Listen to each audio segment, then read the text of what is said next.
Assalamualaikum warahmatullahi wabarakatuh. Perkenalkan, nama saya Niken Kusumawati. Jadi saya seorang mahasiswi aktif manajemen dakwah semester 6 di UIN Sunan Ampel, Surabaya. Pada kesempatan kali ini saya akan menjelaskan sedikit mengenai laporan hasil observasi saya di bidang manajemen wakaf. Jadi saya melakukan observasi di Dusun Kalianyar, Desa Jogoroto, Kecamatan Jogoroto, Kabupaten Jombang. Yang pertama, hasil observasinya, harta benda wakafnya berupa wakaf tanah dan diwakifkan oleh almarhumah Hajah Aminah.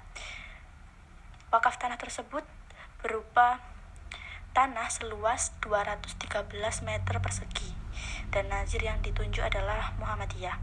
Yang pertama, saya akan menjelaskan mengenai sejarah Masjid Al-Faizin. Nah, jadi Masjid Al-Faizin ini dibangun pada tahun 1986 di atas tanah wakaf seluas 213 meter persegi yang terletak di Dusun Kalianyar, Desa Jogoroto, Kecamatan Jogoroto, Kabupaten Jombang.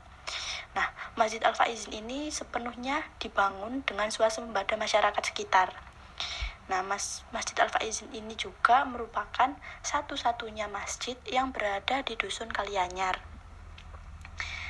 Dan untuk legalitas harta wakafnya, untuk penyerahan tanah wakaf ini dilakukan setelah wakif meninggal dunia melalui surat wasiat. Namun, menurut narasumber, sebelum wakif meninggal, wakif telah membicarakan mengenai niat untuk wakaf ini kepada anak-anaknya. Jadi secara tidak langsung wakaf ini juga dilakukan secara lisan, namun diperkuat dengan adanya surat wasiat dari almarhumah Hajah Aminah. Nah, untuk pengelolaan dan pemberdayaan, yang pertama ada penggalian dan pengelolaan sumber dana. Nah, untuk Masjid Al-Faizin ini sumber dana utamanya berasal dari infak masjid dan juga berasal dari dermawan setempat atau donatur tidak tetap. Nah, yang kedua ini mengenai efektivitas pengelolaan dan pemberdayaan harta wakaf.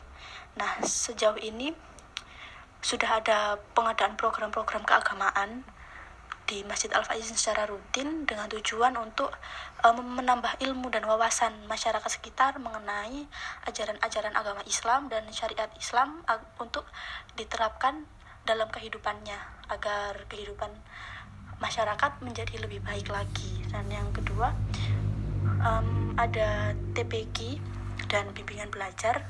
Nah, ini dilakukan oleh relawan, dan relawan tersebut dari masyarakat sekitar, dari desa-desa sekitar yang dengan sukarela tanpa digaji memberikan ilmu mereka kepada anak-anak atau generasi muda di sekitar Masjid Al-Faizin.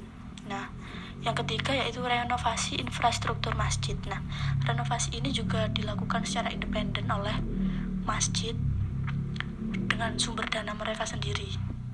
Tapi sumber dananya tadi berasal dari infak masjid atau dari donatur-donatur tidak tetap. Nah, untuk yang selanjutnya problematika. Di sini ada dua. Yang pertama, ada konflik internal pengurus masjid. Nah, menurut saya ini merupakan hal yang wajar terjadi ya, adanya konflik internal antar pengurus atau antar anggota di dalam organisasi. Dan yang kedua adalah dan untuk konflik internal itu tadi tentu saja tidak dibiarkan berlarut-larut, dan pengurus masjid pasti segera mencari solusi dari permasalahan tersebut. Untuk yang selanjutnya, pemanfaatan sumber daya belum maksimal. Nah, di sini maksudnya Masjid Al-Faizin belum mengadakan program untuk menghasilkan sumber dana independen selain dari infak dan donatur. Seperti itu. Maksudnya kayak membuka peluang usaha atau peluang bisnis untuk menyokong keuangan dari Masjid Al-Faizin ini.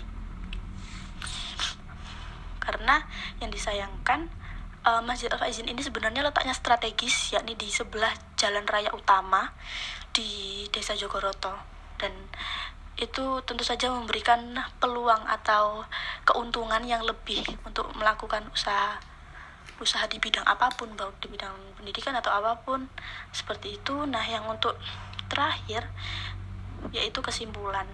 Jadi seperti yang kita tahu, dengan perkembangan zaman di mana informasi mudah diakses atau mudah didapat menjadikan masyarakat Dusun Kalianyar semakin paham akan ilmu agama dan juga didukung oleh program-program yang diadakan masjid, juga mendukung warga dalam menerapkan ajaran dan syariat Islam dalam kehidupannya. Nah, selanjutnya hal tersebut juga berdampak positif karena semakin banyak masyarakat yang telah paham pentingnya melakukan amalan baik sebagai bekal di akhirat nanti. Banyak warga yang melakukan sedekah dengan menyumbang materi seperti uang atau bahan-bahan bangunan, bahkan tenaga dan perlengkapan serta peralatan masjid untuk mendukung proses ibadah agar semakin nyaman dan aman, agar para jamaah semakin betah untuk beribadah dan semangat karena tempat ibadahnya lebih baik, bersih, seperti itu. Oke, saya rasa demikian penjelasan singkat mengenai manajemen wakaf yang telah dibangun masjid sebagai sarana atau sebagai pusat ibadah umat Islam di Dusun Kalianyar. Kurang lebihnya saya mohon maaf yang sebesar-besarnya. Assalamualaikum warahmatullahi wabarakatuh.